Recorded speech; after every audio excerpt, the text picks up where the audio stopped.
ትራምፕ ለጊዜው የተኩስ አቁም ስምምነቱን አራዝሜያለሁ ቢሉም የሰላም ንግግሩ ጉዳይ አሁንም አልጠራም። አሜሪካና ኢራን እየተወጋገዙ ነው። ትራምፕ የኢራን ወደቦች ዛሬም ያለ ፍቃዴ ስራ አይሰሩም ብለው አግደዋል።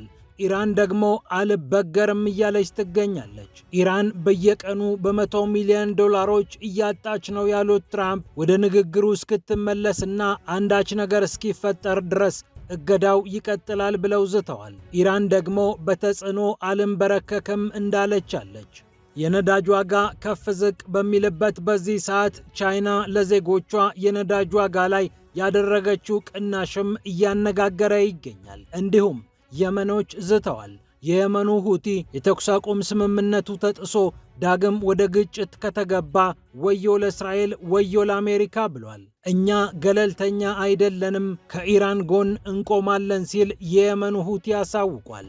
ይህ እንደተጠበቀ ሆኖ ዋይት ሃውስ ክስ ሊመሰረትበት ነው። የአሜሪካውያንን ዜጎችና ንብረት አጥፍቷል የተባለው የእስራኤል ድብደባ ዋይት ሃውስን የውጭ ጉዳይ ሚኒስትሩን ጭምር ለክስ አብቅቷል ነው የተባለው። ጉዳዩ ትኩረትን ስቧል። በዚህ መሃል ታዲያ ሩሲያ ድምጿን አሰምታለች።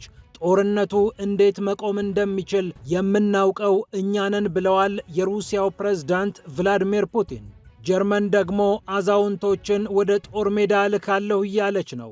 የ70 ዓመት አዛውንቶች ወደ ጦር ሜዳ ይሄዳሉ ስትል በባለስልጣኑ አማካኝነት መናገሯ ግርምትን ጭሯል። እንዲሁም የብሪታንያ ኮማንዶዎች ደግሞ በገፍ እየለቀቁ እንደሚገኙ ተሰምቷል። ጉዳዩ ከወንጀሎች ጋር እንደተገናኘም መገናኛ ብዙሃን ጽፈዋል። ፒያሳ ኔትወርክን ስትከታተሉ ሁሉንም በጥልቀት ታገኛላችሁ። ፒያሳ ኔትወርክን ሰብስክራይብ፣ ላይክ እና ሼር በማድረግ የፈጣን የተአማኒና የጥልቅ ዘገባዎች ቤተሰቡን ስንል በአክብሮት ጋብዘናል። አሁን ወደ ጉዳዮቻችን አለፍን።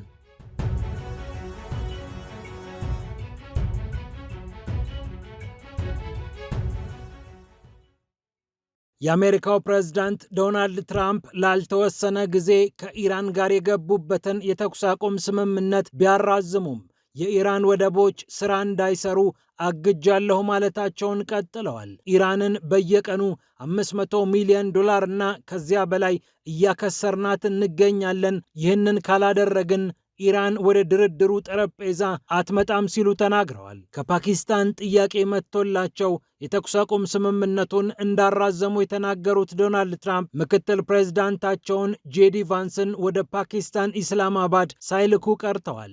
ከኢራን በኩል የሰላም ተስፋና ንግግር መምጣት አለበት። የእነርሱን ሐሳብ መስማት አለብን። ተነጋግረን ችግሩን የማንፈታ ከሆነ ግን የማያዳግም እርምጃ እንወስዳለን ሲሉም ዝተዋል። ኢራን በበኩሏ በተጽዕኖዎች አልበገርም እያለች ትገኛለች። የኢራን ባለስልጣናት የዶናልድ ትራምፕ ንግግር እዚህ ግባ የሚባል ለውጥ አያመጣም እያሉ ነው። የተቆጣችው ኢራን ደግሞ መተኮሷ ተሰምቷል። በብሪታንያ የመርከብ ንግድ ስራዎችን የሚያስተባብረው ተቋም እንደገለጸው ለሁለተኛ ጊዜ ኢራን ተኩሳለች። ንብረትነቱ የግሪክ በሆነ መርከብ ላይ ነው የኢራን አብዮታዊ ጦር ተኩሷል ያለው እንደ ቢቢሲ ዘገባ።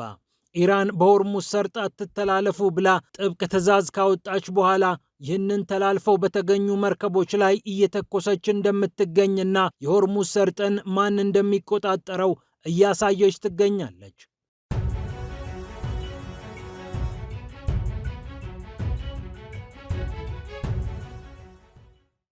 ይህ እንደተጠበቀ ሆኖ ቻይና የነዳጅ ዋጋን ቀንሳለች። ለዜጎቿ በየ10 ቀኑ የነዳጅ ዋጋን የምታወጣው ቻይና አሁን ያሉ ሁኔታዎችን በማገናዘብ የነዳጅ ዋጋ እንደቀነሰች ነው የተነገረው። በየጊዜው ሲጨምር የቆየው የነዳጅ ዋጋ በቻይና ሕዝብ ላይ ችግር እንዳያመጣ የሀገሪቱ መንግስት የነዳጅ ቅናሽ አድርጓል። በ$3 50 ሊትር የነዳጅ ታንክ መሙላት ይችላሉ ተብሏል። የቻይና ዜጎች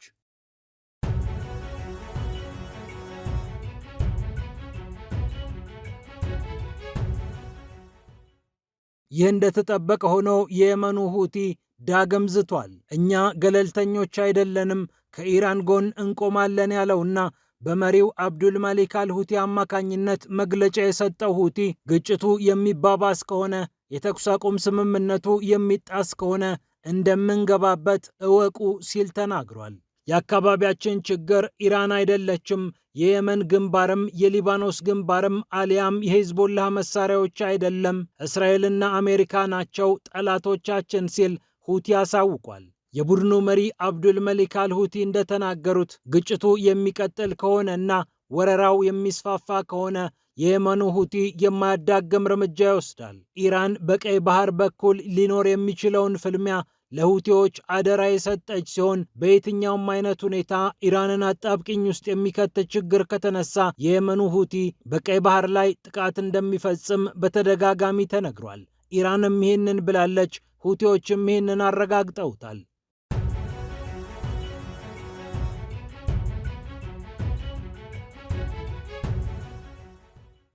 ከዚሁ ከመካከለኛው ምስራቅ ሳንወጣ ዋይት ሃውስ ክስ ሊመሰረትበት መሆኑ ተሰምቷል። የውጭ ጉዳይ ሚኒስትሩና የአሜሪካ የጦር መሳሪያ አምራቾችም ክስ እንደሚመሰረትባቸው ታውቋል።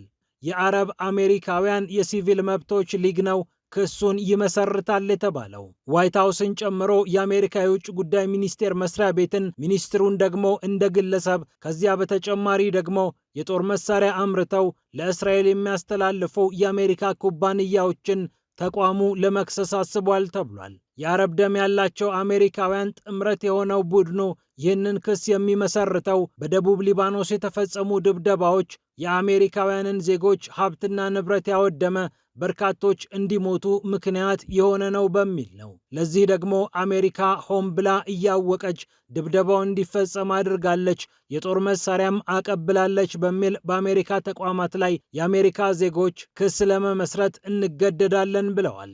1.2 ሚሊዮን ሰዎች የተፈናቀሉበት፣ ከነዚህ ውስጥ 400 ሺዎቹ ሕፃናት መሆናቸው የተነገረበት የደቡብ ሊባኖሱ ድብደባ በወሳኙ የኢራን ግጭት ሳቢያ የተሰጠው ትኩረት አነስተኛ ቢሆንም የደቡብ ሊባኖስን ሕዝብ ግን ክፉኛ እንዳንገላታ ይነገራል። እንዲሁም $500 ሚሊዮን ጭኖ ከአሜሪካ ወደ ኢራቅ ሊጓዝ የነበረው አውሮፕላን እንዳይነሳ ተከልክሏል። የአሜሪካው ፕሬዝዳንት ዶናልድ ትራምፕ አስተዳደር ነው ይህንን እግድ ያወጣው። $500 ሚሊዮን የባንክ ኖቶችን የያዘው ይህ ግዙፍ አውሮፕላን ከአሜሪካ የገንዘብ ሚኒስቴር ወጥቶ ወደ ኢራቅ ሊተላለፍ የነበረ ገንዘብን ነው ተሸክሞ የነበረው። ኒውዮርክ ከሚገኘው ከፌዴራሉ ግምጃ ቤት $500 ሚሊዮን ወደ ኢራቅ የሚሄደው ሁለቱ ሀገራት ላለፉት 20 ዓመታት በገቡበት ስምምነት ነው። አሜሪካ ኢራቅን ወራ የሳዳም ሁሴንን መንግስት ካወረደች በኋላ ከኢራቅ ማዕከላዊ መንግስት ጋር የተስማማችው አንድ ወሳኝ ስምምነት አለ።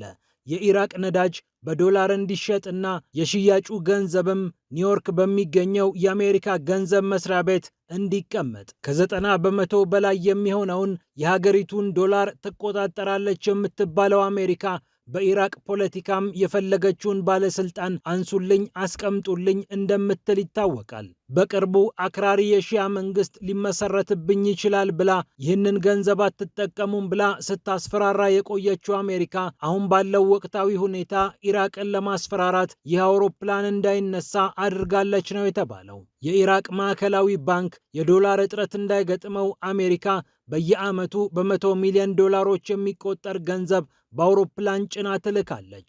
ይህ የገንዘብ ኖት ለኢራቅ ኢኮኖሚ ወሳኝ እንደሆነ ይነገርለታል። አሜሪካም አልፎ አልፎ ይህንን ገንዘብ የምልክልሽ ይህንን ስታደርጊ ነው ብላ እንደ ቅድመ ሁኔታ አንዳንድ ነገሮችን ታስቀምጣለች። አሁን ደግሞ ቅድመ ሁኔታ አድርጋ ያስቀመጠችው በኢራቅ የሚገኙ ኢራን ዘመም ኃይሎች ጥቃት እንዲያቆሙ፣ የሀገሪቱ መንግስትም ከኢራን ጋር ያለውን ነገር የበለጠ እንዲያሻክር የዶናልድ ትራምፕ አስተዳደር ይፈልጋል ነው የተባለው። በመሆኑም እነዚህ ጉዳዮች በቅድመ ሁኔታነት ተቀምጠዋል። አውሮፕላኑም $500 ሚሊዮን ይዞ እንዳይበር በትራምፕ ታግዷል። ታዲያ በዚህ መሃል የፑቲን ድምፅ ተሰምቷል። የሩሲያው ፕሬዝዳንት ቭላዲሚር ፑቲን ጦርነቱ እንዴት እንደሚቆም የምናውቀው እኛ ነን ብለዋል። የዩክሬኑን ጦርነት በተመለከተ ግባችንን እስክንመታ ድረስ እንጓዝበታለን ብለዋል። የሩሲያ ጠላቶች የሀገራችንን ድል መልክ ለማሳጣት እየሞከሩ ነው ያሉት የሩሲያው ፕሬዝዳንት ጠላቶቻችንም ቢሆኑ የሩሲያን ድል አይጠራጠሩም ብለዋል። ነገር ግን ድላችንን በተመለከተ እንዲህ ነው እንዲያ ነው እያሉ አንዳንድ ነገሮችን መልክ ለመቀያየር ይሞክራሉ። ሁኔታው እንዴት እንደሚያበቃ እናውቃለን። የጦርነቱ ማብቂያና ግባችንን አሳክተን የምንፈጽመውን ነገር ጠንቅቀን እንገነዘባለን ሲሉ የሩሲያው ፕሬዝዳንት ተናግረዋል። ከጅምሩ ጀምሮ ጦርነት ውስብስብና አደገኛ መሆኑን እናውቃለን፣ ግባችንንና መዳረሻችንን ግን እናውቀዋለን ሲሉ ነው ፑቲን ሐሳባቸውን የጠቀለሉት። ሩሲያን ጠላት አድርጋ የሳለችው ጀርመን ደግሞ የ70 ዓመት አዛውንቶችን ወደ ጦር ሜዳ ካልሄዳችሁ እያለች ትገኛለች። ጀርመን ወጣቶቿ ወደ ጦር ሜዳ አልመጣ ሲሏት አዛውንቶችን ብንመለምልስ የሚል ሐሳብ እያመጣች ነው። የሩሲያና ዩክሬን ጦርነት ከተነሳ በኋላ 186 ሺህ ወታደሮቿን በ2030 260 ሺህ አደርሳቸዋለሁ ያለችው 200 ሺህ ተጠባባቂ ወታደሮችን እመለምላለሁ ያለችው በርሊን እንዳሰበችው ሳይሆንላት ቀርቶ የወታደር እጥረት ገጥሟታል። እናም አብዛኛውን ወጣት መመልመል ሲያቅታት የፒራሚዱን ጫፍ በመመልከት አዛውንቶችስ ቢዘምቱ እያለች ነው። ባስቲያን እርንስት የተባሉ የሀገሪቱ ተጠባባቂ ጦር አዛዥ 65 ዓመት ላይ የቆመው ወታደራዊ ምልመላ እስከ 70 ዓመት መሄድ አለበት ሲሉ ተናግረዋል። ሁኔታው በዚህ ከቀጠለ የ70 ዓመት አዛውንቶችን መመልመላችን አይቀርም ሲሉ እርንስት አሳውቀዋል።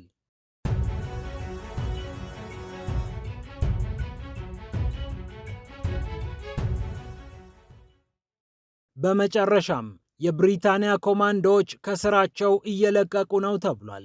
የብሪታንያ ወታደሮች በአፍጋኒስታንና ሶሪያ በነበራቸው ወታደራዊ ተልዕኮ የሰብአዊ መብት ጥሰት ፈጽመዋል ተብለው እየተወቀሱ ይገኛሉ።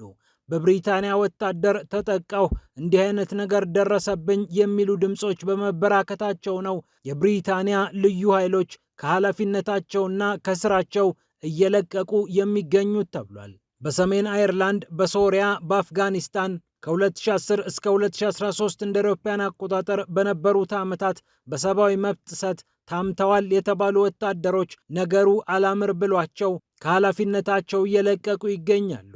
በጦሩ ላይ የሞራል ጉዳት አድርሷል የተባለው ይህ ክስተት የብሪታንያ መገናኛ ብዙሃንን እያነጋገረ ይገኛል። ኤልቢሲ ሬዲዮ እንደዘገበው የተለያዩ ወታደራዊ በርካታ የሀገሪቱ ወታደሮች ልንታሰር እንችላለን የሚል ስጋት ውስጥ ገብተዋል። በቁጥር በዛ ብለው ከጦሩ እየወጡ እንደሚገኙም ተነግሯል።